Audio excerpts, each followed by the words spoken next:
Mungkin kedua tadi hanya saja ini masalah ini PNS lah, apa segala macam. Ternyata itu juga diperhatikan oleh Bawaslu, pastilah Bawaslu. Tapi ada momen tersendiri, bahkan aku monis kalau saya lebih saja supaya lebih hemat bahasa antagonisnya, itu bahkan bisa diburu oleh sanksi itu kan KSN. Nah, sekarang sanksinya itu adalah pidana dan itu berlaku mulai sampai ke TNI Polri. Jadi kewenangan pada Bawaslu bisa menindak bukan hanya ASN-nya tetapi sampai pada TNI Polri. Itu bisa kami tindak. Untuk itu ya perlu kami dari Bawaslu Kota Wagu menyampaikan kepada teman-teman yang maju sebagai calon legislatif nanti, intinya jangan khawatir, kami Bawaslu tetap bekerja sesuai dengan regulasi, kami bekerja secara profesional. Tugas kami dalam hal pengawasan baik pencegahan maupun penindakan itu pasti akan kami lakukan. Dan kami juga menghimbau, mengajak teman-teman media maupun teman-teman yang ikut menjadi September tanggal 20 nanti sudah DCT. Untuk sebelum turun kita mari sama-sama kita tapi kemudian orang kena sanksi. menaati itu. Kita kami bekerja sesuai dengan regulasi. Kami akan selalu mengawasi dan kalau perlu kami akan menindak apabila proses pencegahannya tidak dilakukan.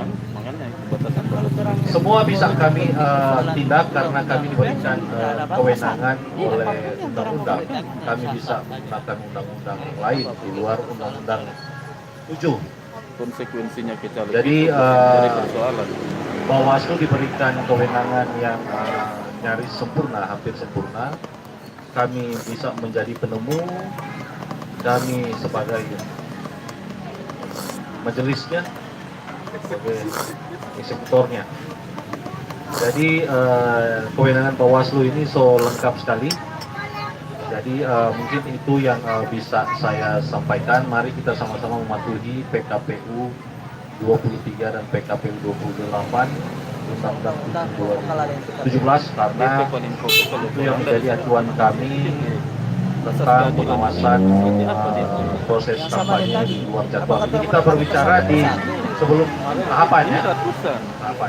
Dan sebagian juga tadi sudah saya sampaikan, ini nanti kalau pada tanggal 23 September ini juga ada tentu tidak semua diberikan keleluasaan untuk berkampanye, terutama Lurah Sangadi, mulai dari ASN Lurah Sangadi sampai ke perangkat kelurahan desa, bahkan sampai kepada pejabat BUMN, BUMD. Itu tidak luput dari pengawasan kami. Saya kira itu yang bisa saya sampaikan. Terima kasih. Oke, sangat jelas tadi komitmen itu. Tapi Ketua sebenarnya penjelasan ini akan ada sesi sendiri. Mungkin minggu depan karena sudah ada tiga kegiatan diskusi yang sudah kami jadwalkan. Bahkan tadi itu ada usulan kaum perempuan. Saya bilang sudah ada 3. Salah satu itu adalah tentang taring Bawaslu di pemilu. Salah satu tambahan tadi, karena dari nama Panwaslu lari ke Bawaslu, pastilah memiliki kewenangan. Mungkin nanti bisa dijelaskan, karena akan dilibatkan nanti Sangadi, Lurah, supaya bisa yang jadi audiens itu nanti kita akan lakukan terbuka. Nah, Pak Ketua dari KPU, ada Pak Fahmi, ada Pak Ridwan sendiri. Tadi saya lari lagi ke persoalan pasal 5. Pasal 5 soal tentang dia tidak menyebutkan media. Dia hanya menyebutkan asumsi kami di sini adalah Idul Adha. peserta, Iya. bukan Ucapan media. Idul Adha yang sampai kamu Idul Kalaupun Adha, misalnya belum ditemukan tahu itu yang jadi persoalan bagi kita juga. Misalnya itu jadi Yang temuan, penting kan DP konten itu kan ini sesuai narasumber dengan kita nanti misalnya dipanggil oleh panel. baru lebih batasan. Ya pastilah kami klarifikasi bahwa itu tidak ada pesanan dari dia. Berita itu bukan dibuat Berapa dari lama dia. kalau misalnya online berapa lama, ini. kalau cetak Nah. berapa lama. Iya. Apalagi ini kan KPU berbicara secara spesifik peserta. Nah kira-kira Pak Fahmi bisa dijelaskan kembali tadi persoalan PKPU 23-nya tadi, PKPU 28 oleh Pak Ridwan. Dipersilakan. Tentang berita, produk berita.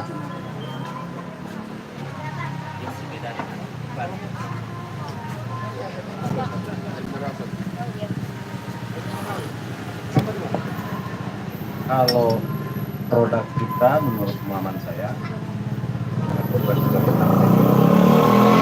berita ini kan ada dua, Berita ini kalau mau berita betul-betul hasil liputan mulai dari DPQ atau berita pesanan, Ini yang menarik.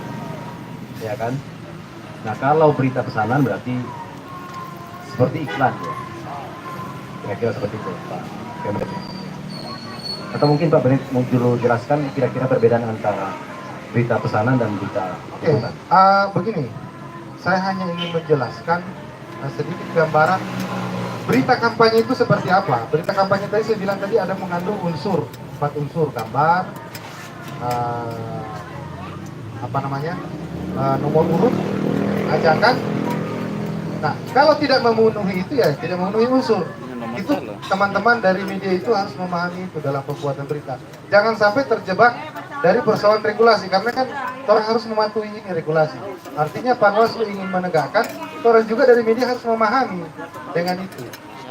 Ya, kalau di PKPU 23 maupun di Undang-Undang 7 disebutkan bahwa sebetulnya kalau pemberitaan tidak kan kembali kepada Undang-Undang pers dan kode etik jurnalis, itu lebih kembali ke situ. Nah, yang ditekankan di PKPU 23 pada pasal 57, waktu yang adil dan berimbang untuk pemuatan berita.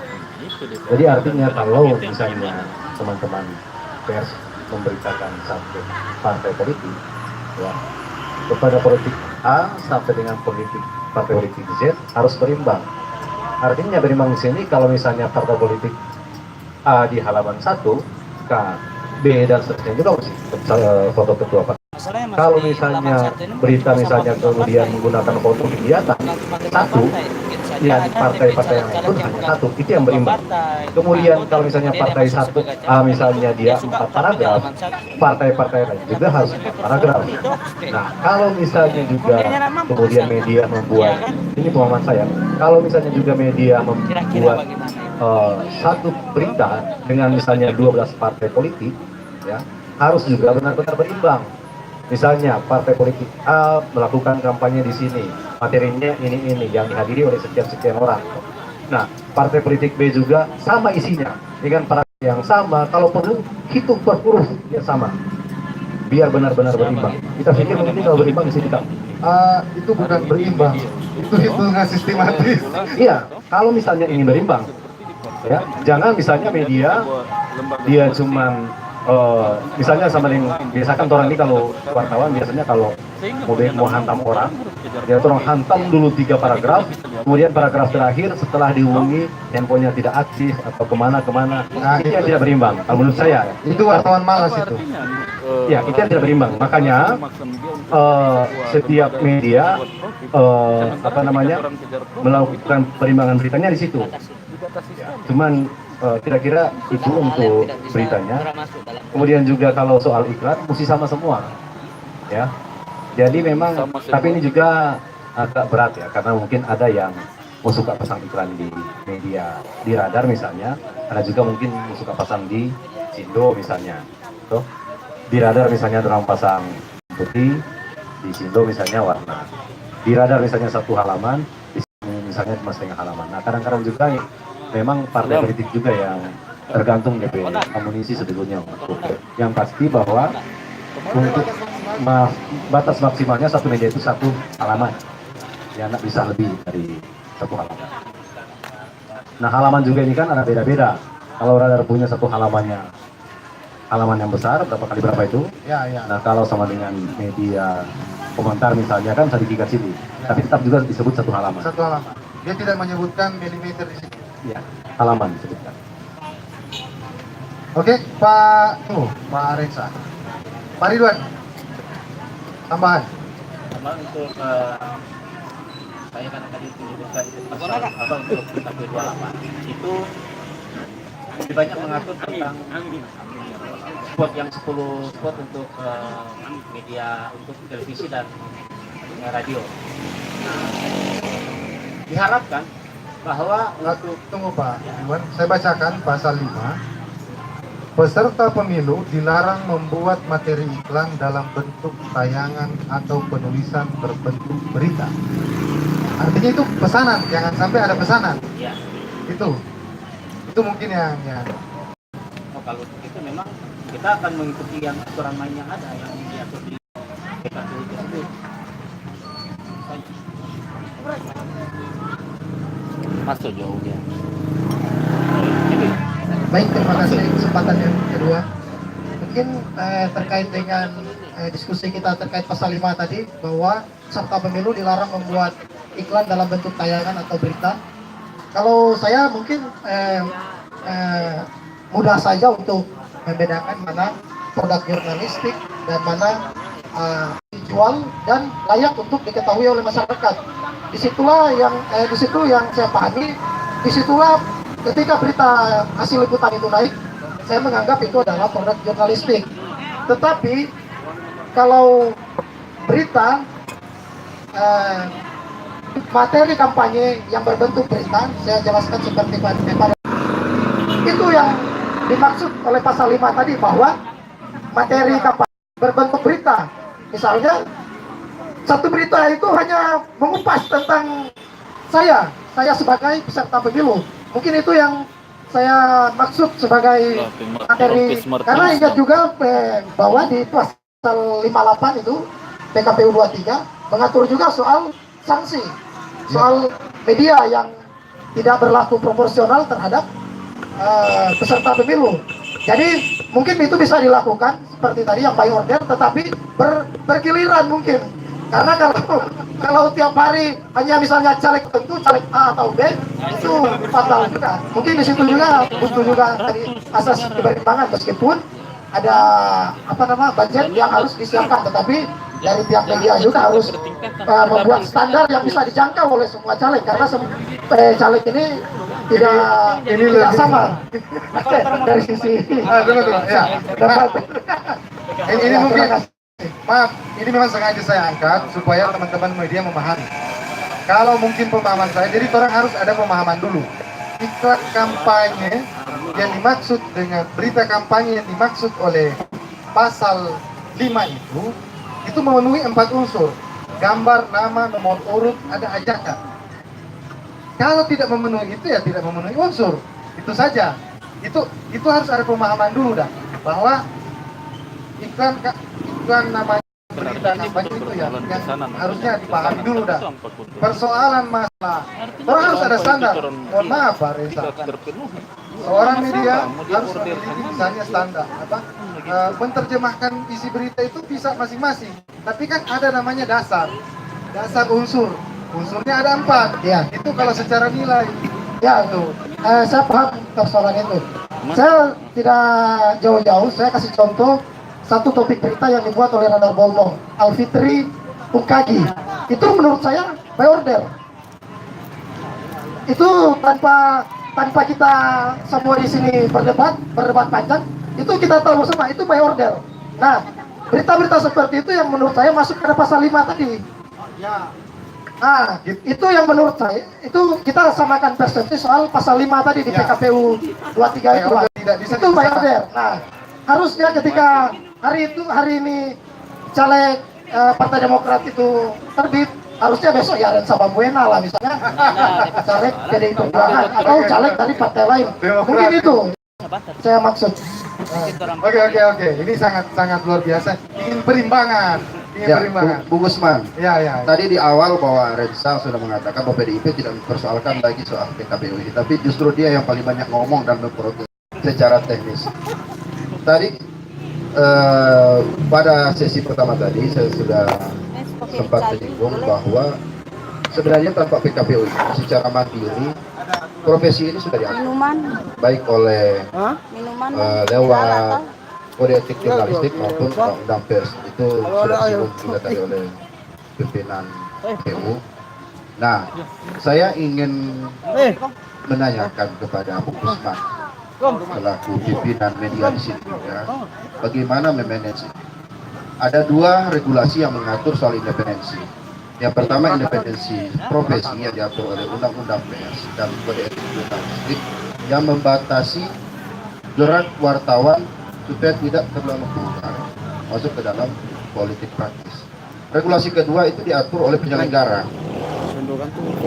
Nah, saya ingin menyampaikan satu pesan dan sekaligus himbauan kepada teman-teman seprofesi.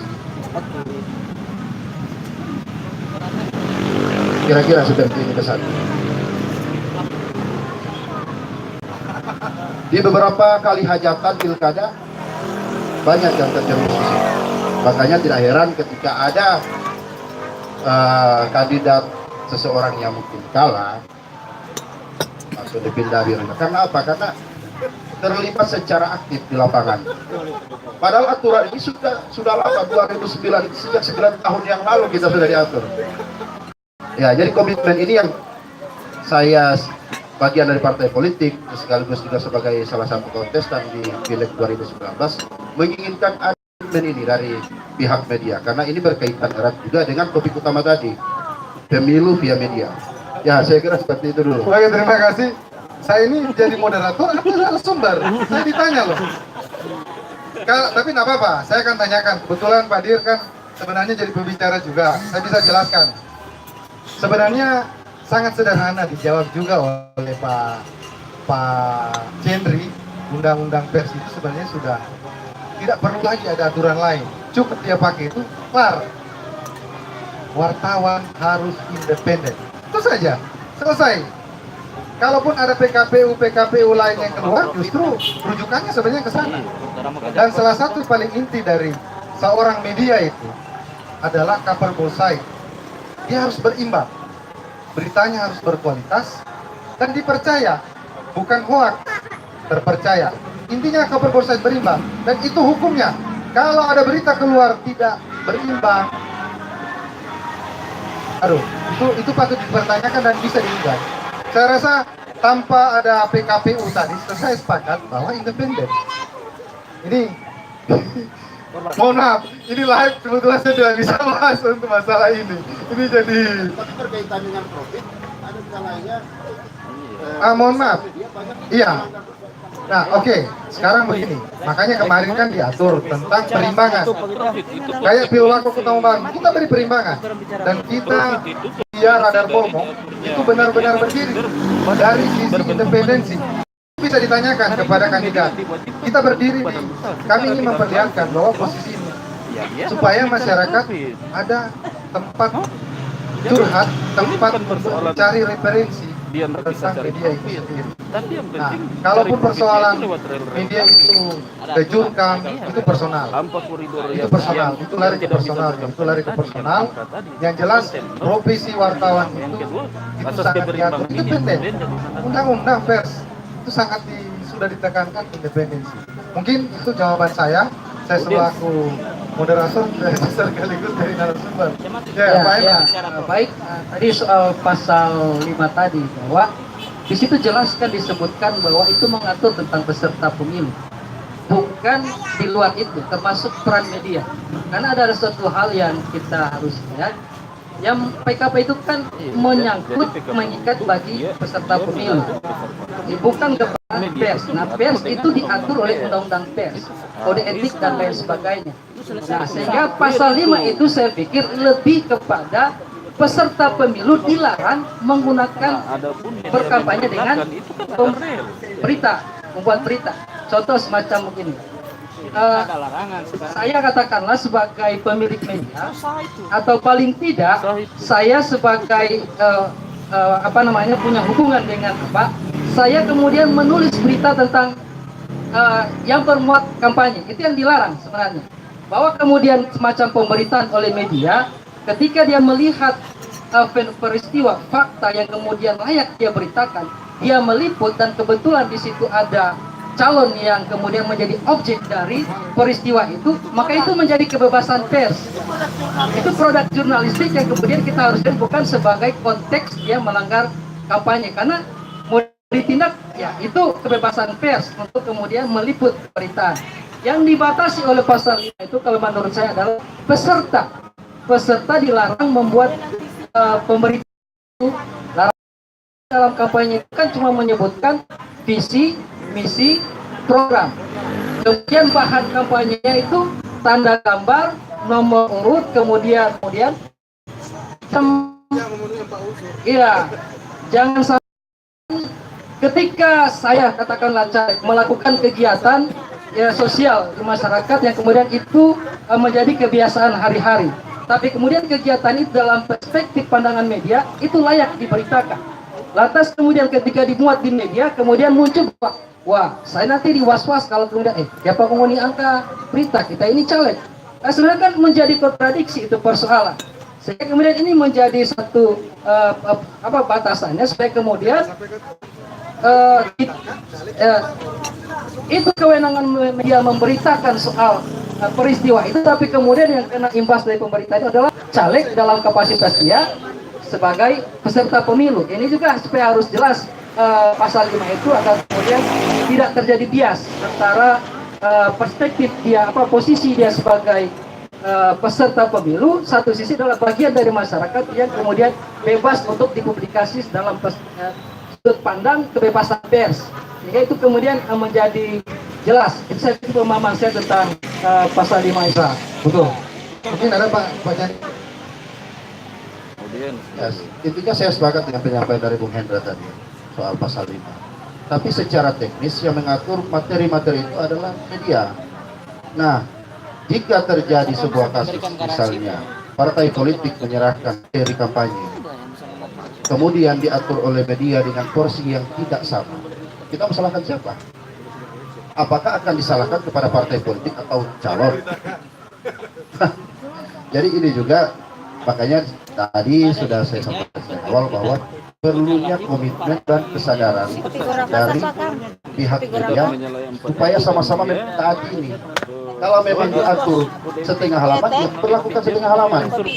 Jangan nanti partai politik menyerahkan materi dengan porsi seperti itu, tapi ada kesalahan teknis dari medianya. Nah, Pantas sekarang mau menyalahkan siapa?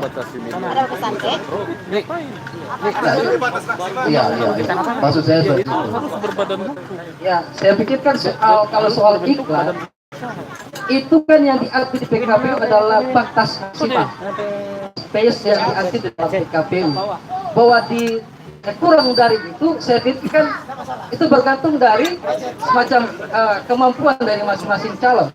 Jadi tidak harus sama, itu pemahaman saya sebagai kemudian tidak terjadi kalau yang pasang 1 halaman ya memang ya berarti tidak lebih dari itu, itu yang melanggar. Kalau kurang dari itu ya tentu tergantung dari kemampuan masing-masing, keinginan masing-masing pasangan. Itu saya pikir pemahaman saya terkait dengan batasan itu. Oke, saya rasa sepakat.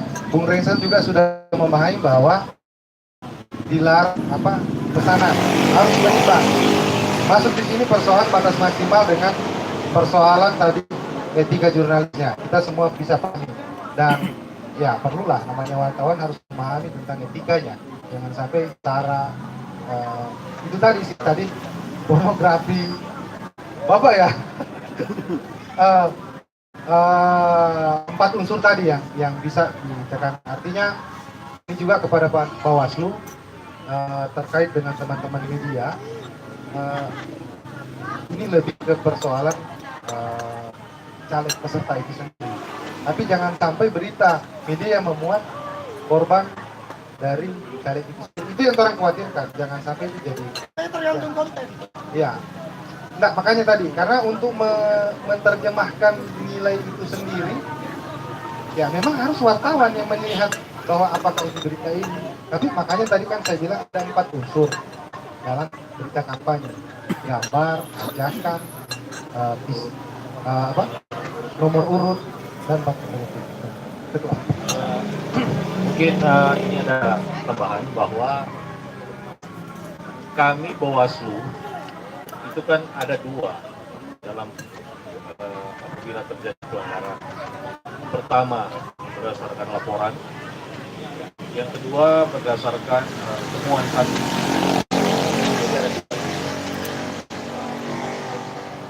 Kami dalam hal apabila ada laporan atau ada temuan, contoh tentang dugaan kampanye di luar jadwal, contoh di media. Yang pertama kan kita harus sepakat dulu bahwa 4 unsur ini itu dilarang. Salah satu dari 4 unsur. Kami ketika melakukan pemeriksaan bukan berarti siapa yang kami panggil itu sudah terbukti bahwa dia pasti salah, tidak. Karena kami melakukan pemanggilan, pemeriksaan, dan setelah itu kami melakukan kajian. Kajian yang tentu kami mengkaji apakah ini masuk unsur pelanggaran atau tidak, ya tentu harus berpatokan pada regulasi. Apakah di PKPU 23-nya dan 28 yang masuk, atau apakah ini masuk di Undang-Undang 7 2017. Itu kami selalu setiap kali dalam penanganan pelanggaran kami selalu melakukan kajian, karena itu kalau ada hal-hal seperti itu tadi seperti disampaikan bahwa nanti takutnya calon yang dikorbankan apabila misalnya ada media. Dan kami pun pada saat kalau hubungan dengan media itu kami juga akan minta keterangan dari media ataupun keterangan ahli apa masuk unsur atau tidak. Jadi kita berpatokan saja kepada regulasi. Mungkin tadi yang diperdebatkan tadi karena ini kan ada 3 partai yang berbeda. Demokrat, PDI, walaupun 2 dapil ya, 2 beda dapil. Ini Kota Mobatu. Nah, jadi dari awal, apabila itu ada laporan, maka kami wajib menindaklanjuti. Wajib, kami tidak bisa menolak apabila ada laporan. Tetapi ketika tidak ada laporan, itu kami bisa menjadikan temuan dugaan pelanggaran. Saya kira itu langkah dari Bawaslu. Kalau kami diberikan kewenangan yang besar, siapapun yang melanggar seperti yang saya sampaikan tadi, baik ASN, TNI, Polri, calon legislatif, semua bisa kami tindak. Walaupun kami selalu mengedepankan pencegahan. Saya kira itu dari kami Bawaslu. Terima kasih. Siap Ketua. Posisi bahwa berdasarkan aturan main, itu berdasarkan aturan main. Artinya ya kembali regulasi yang ada. Nah, mungkin ada dari KPU lagi tambahan. Mungkin dari ada KPU, ada dari Rizky. Nah, sekarang ini ada pertanyaan. Itu sebenarnya saya ingin tanyakan sebelum. Kalau pembebanan iklan itu sendiri di KPU, itu berapa? Kalau terakhir ini kan ada. Apakah difasilitasi, itu fasilitasnya seperti apa? Apakah baliho juga difasilitasi? Atau hanya di kampanye media? Atau hanya sebatas pengumuman DPT misalnya? Nah, supaya media paham dengan kondisi ini. Begitu juga caleg-caleg. Jangan sampai berharap di KPU ternyata nggak ada tuh nilai. Mungkin dari Pak Ridwan dulu baru Pak.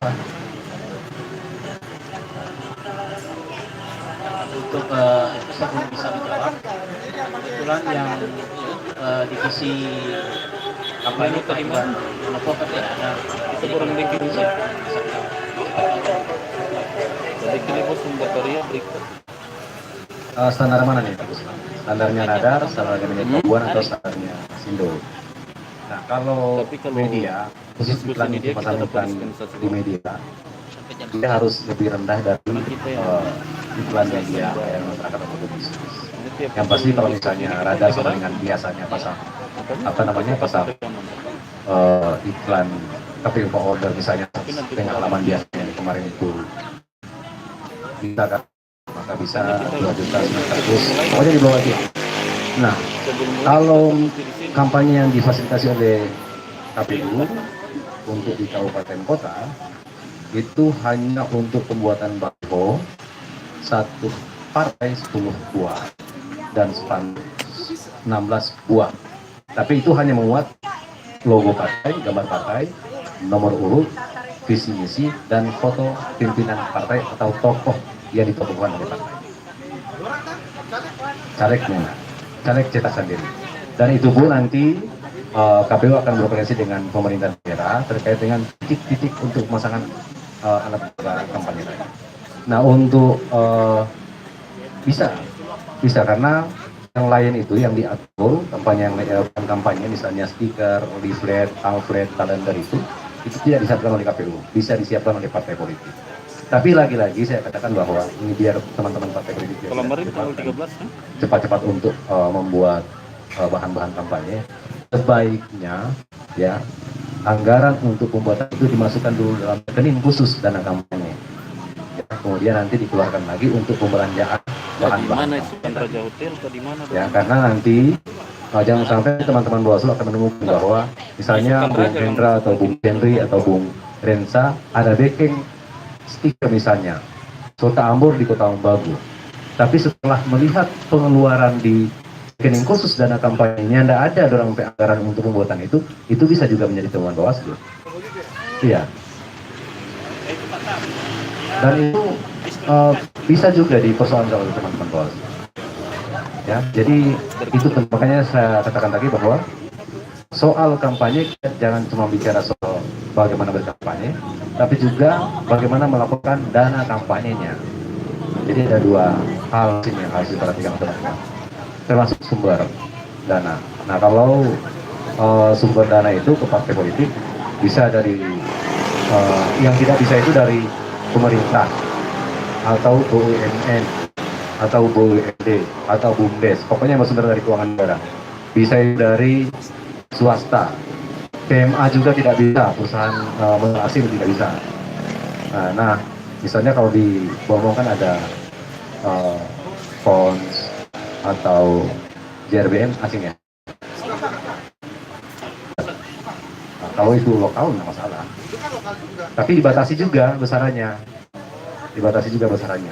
Kalau perseorangannya bisa radar menyumbang ke Rensa, apa kan membantu teman-teman yang di bawah, atau mungkin menyiapkan iklan. Bisa. Itu bisa radar misalnya memberikan iklan kepada seluruh caleg. Tapi itu harus dikonversi dalam bentuk uang dan dilaporkan kepada KPU melalui laporan dana kampanye. Jadi kira-kira itu dulu. Ya, nanti kalau bisa kita bikin atau satu materi khusus untuk pelaporan dana kampanye sebetulnya, karena itu juga sangat penting. Karena ada konsekuensi hukumnya, ada sanksinya di situ. Bisa kalau misalnya dia terpilih tidak akan dilantik kalau tidak melaporkan dana kampanye. Ya. Oke, terima kasih Ketua. Sebelum closing statement masing-masing, perlu saya ingin sampaikan kepada Bapak-Bapak Ibu sekalian, terutama kepada caleg dan Panwas KPU. Radar Bolmo memiliki tujuan misi tersendiri. Misi tersendiri itu adalah bagaimana tadi pemilih tidak memilih kucing dalam karung. Jadi nanti kami ada program itu mempublikasi DPT secara lama baik per dapil itu kami sementara siapkan karena kami menginginkan masyarakat itu mengenal. Jangan sampai dia tidak melalui berita, tapi memang melalui iklan. Tidak melalui berita, tapi melalui iklan itu dipublikasikan rencananya itu sampai hari pencoblosan. Bahkan itu bisa dilihat. Nah, itu juga nanti kita akan konsultasikan ke KPU dengan Bawaslu dan itu secara proporsional kita kami muat secara bergilir karena semua pasti dapat. Misalnya Bolting Bolmong itu 6 dapil karena dalam setengah halaman misalnya atau 1 halaman hanya bisa memuat 3 dapil, maka hari ini hari Senin dapil 1, 2, 3, hari Selasa dapil 3, 5, 6, hari Rabu balik lagi. Tapi kalau di Bolting itu hari-hari supaya masyarakat tahu, melihat, tergantung dari banyaknya nanti daftar itu apakah bisa dibaca, karena kalau terlalu kecil jangan sampai membaca yang ini. Karena ketika itu melekat kepada masyarakat, mereka bisa lihat, ini kita pilihan.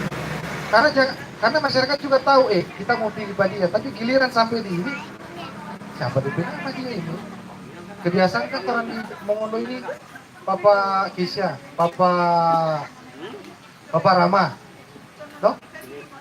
Yang orang publikasi setiap saat, itu mungkin kalaupun misalnya nanti ada masukan dari KPU atau Panwas, itu yang bisa jadi, itu program kami, salah satu dari Radar Bolmong. Ya, potong sedikit. Kalau tujuan yang mulia dari Radar Bolmong ini memang cukup menurut saya ini akan mendapatkan berkah dari Allah Subhanahu wa Ta'ala. Ya. Tapi ingat juga bahwa kalau DCS, DCT, batasan pengumumannya ada. Nah, kalau sudah di luar dari batasan pengumuman, apakah itu salah atau benar? Nah, kalau misalnya juga itu diberikan kepada partai politik, berarti itu merupakan sumbangan dari Radar kepada partai politik. Jangan lupa juga sampaikan kepada partai politik tertentu bahwa kami telah menyumbangkan untuk mengiklankan ya para calon ini. Dengan kalau dikonversi dalam bentuk uang sekian itu di juta luar misalnya. Itu di luar dari DPT, itu di luar dari daftar DPT. Kami punya misi untuk itu. DPT, mohon maaf, kami punya misi untuk itu. Artinya masyarakat sosial. Mohon maaf, sisi bisnisnya memang tidak dapat, tapi secara langsung ya tidak dapat. Mohon maaf, Facebook atau Lazada, dia tidak punya kuda. Itu sisi bukan menggurui, dia tidak punya kuda, tapi dia bisa menjual. Ini Alibaba, dia tidak punya kuda, dia tidak punya produk, tidak punya ini. Facebook, dia tidak pernah berstatus, dia tidak pernah melakukan live segala macam, tapi mereka ditarik untuk itu sebagai DP menu. Dan akhirnya dia yang jadi terkaya dari itu strategi bisnis yang saya ungkapkan di sini, media bagaimana itu. Mungkin hanya itu, dan closing statement dari kebetulan pegang mic Bu Fahmi. Dari Pak Reza dulu. Terima kasih. Di akhir diskusi ini saya hanya ingin menegaskan kembali bahwa kami beserta pemilu dan pihak media harus sama-sama berkomitmen bahwa harus saling menjaga. Artinya jangan sampai ada kegiatan caleg yang kemudian merugikan media, dan jangan ada pemberitaan media yang kemudian merugikan caleg. Terima kasih.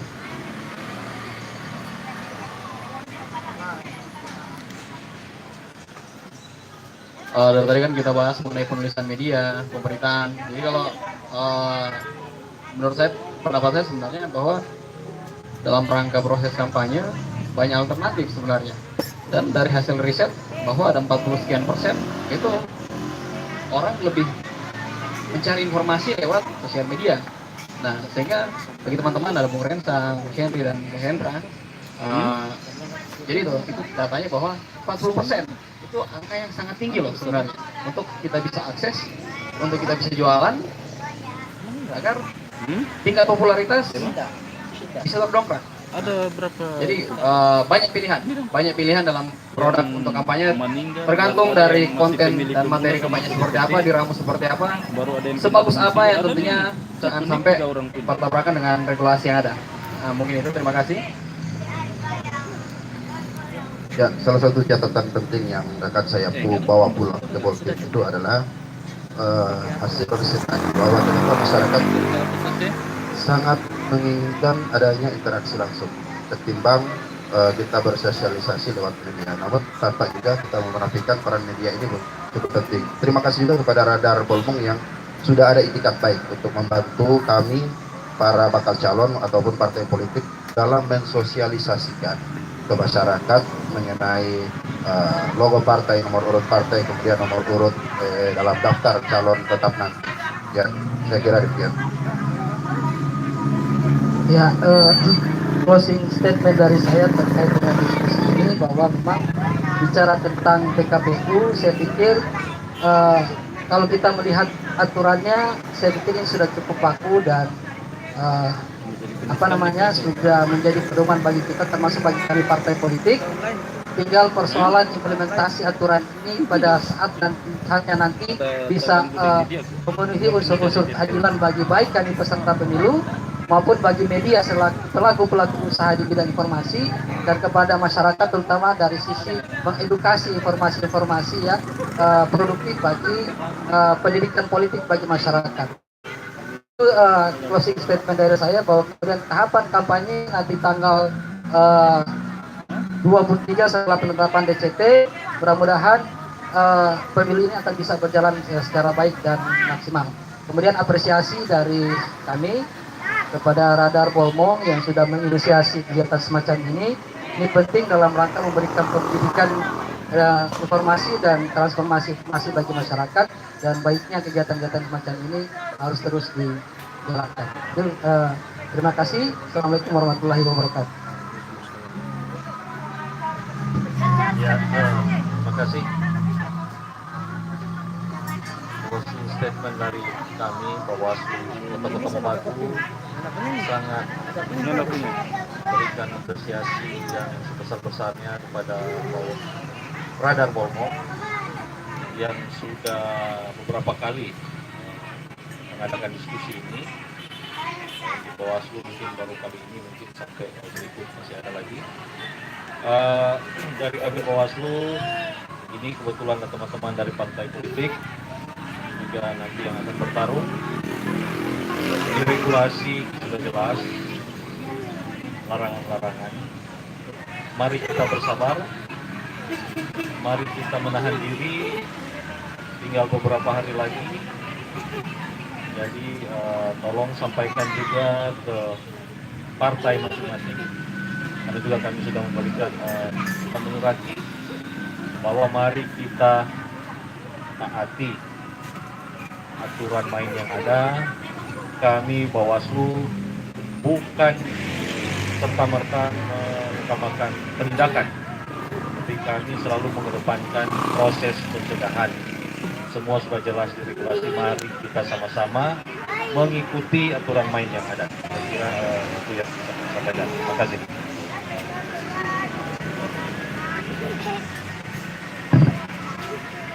Terima kasih untuk KPU Kota Mobagu, itu sangat apresiasi atas kegiatan dari Radar Bolmong dalam pelaksanaan diskusi ini.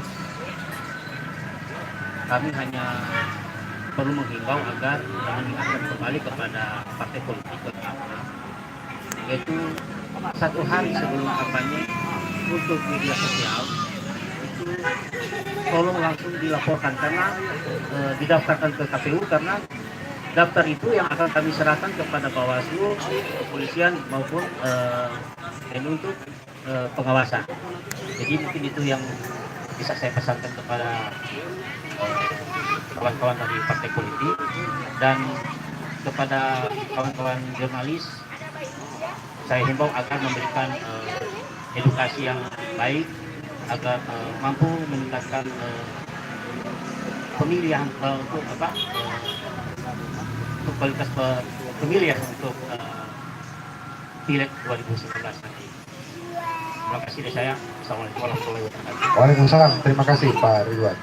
Bung Fahmi Dasali Goban. Sos. Kalau dari saya sendiri, pertama terima kasih ya teman Radar tidak cocok sebetulnya kalau closing statement karena kan nanti ini Jumat depan ada lagi kan. Ya. Kalau tema ini, ya, kalau tema ini ya sama dengan teman-teman yang lain. Pasti kalau partai politik juga mengharap agar perlakuan penyelenggara kepada peserta itu sama, rata dan adil ya. Kemudian juga perlakuan media kepada peserta juga sama, rata dan adil. Tapi juga teman-teman radar bahwa untuk memperlakukan juga kepada narasumber dan teman-teman di floor ini biar adil, sekalian juga diberi kesempatan walaupun hanya 1 menit 2 menit memberikan pendapat masing-masing untuk berikut. Assalamualaikum warahmatullahi wabarakatuh. Memang kewenangan diskusi ada moderator, sengaja Pak. Saya tidak berikan ke floor. Pernah satu kali saya berikan kesempatan, panjangnya luar biasa. Dan kali ini, dan selama saya pimpin moderator diskusi di Padepokan Radar Bolmong ini sudah diberhentikan. Itu pengalaman dari awal sampai hari ini. Nah, terima kasih Bapak Ibu sekalian atas kehadirannya, atas atensi. Mohon maaf kalau ada kekurangan selama ini dan keterlambatan, tapi perlu kami sampaikan bahwa edisi reguler diskusi Padepokan Radar Bolmong itu hari Jumat. Hari Jumat, teman-teman pikir bahkan jangan sampai pertemuan antara penyelenggara caleg baik PU Panwas di situ dijadikan temuan, itu bukan temuan, tapi ini adalah ajang pas kalau di jalur gas saya, jalur hijau. Bahwa disinilah ajang pertemuan yang bukan untuk membisik-bisik buah kepentingan, tapi di sini datang untuk saling sharing informasi. Tujuan kami itulah yang ke depan itu ada 3 sesi, tiga episode yang sudah siapkan. Pertama soal Bawaslu, itu mungkin lebih ke Bawaslu nanti. Teman-teman KPU bisa hadir sebagai peserta audiens, hadir duduk di sini gratis, tapi premium di sana. Itu kemudian ke depan itu ada tentang pariwisata, bahkan ada deklarasi pariwisata Bolmong Raya yang diinisiasi oleh Radar Bolmong yang selama ini tidak ada. 100.000 orang asing datang di Sulut, di Bolmong itu tidak, Bolmong Raya itu hanya 0,sekian%. Dan momen itu kami akan jadikan sebagai, mudah-mudahan Kominfo dari wali masing-masing itu akan hadir dan mensupport kegiatan ini. Gratis loh, kami siapkan, kami beritakan, dan kami publikasikan. Ini inisial kan. Dan yang terakhir, mohon maaf kepada narasumber nanti kalau misalnya diundang sebagai narasumber hanya akan melalui via telepon, via WA, di sini, tapi di sini tidak ada honor. Pak, mohon maaf, ini yang saya harus sampaikan. Tapi di sinilah ajang untuk kita saling sharing, saling diskusi. Seperti biasanya, sebelum menutup acara saya harus mengutip kata bijak dari Dahlan Iskan. Sungai tidak harus dalam, yang penting ada naganya. Orang hidup tidak perlu hebat dan besar, yang penting ada artinya. Wabillahi taufiq wal hidayah. Wassalamualaikum warahmatullahi wabarakatuh.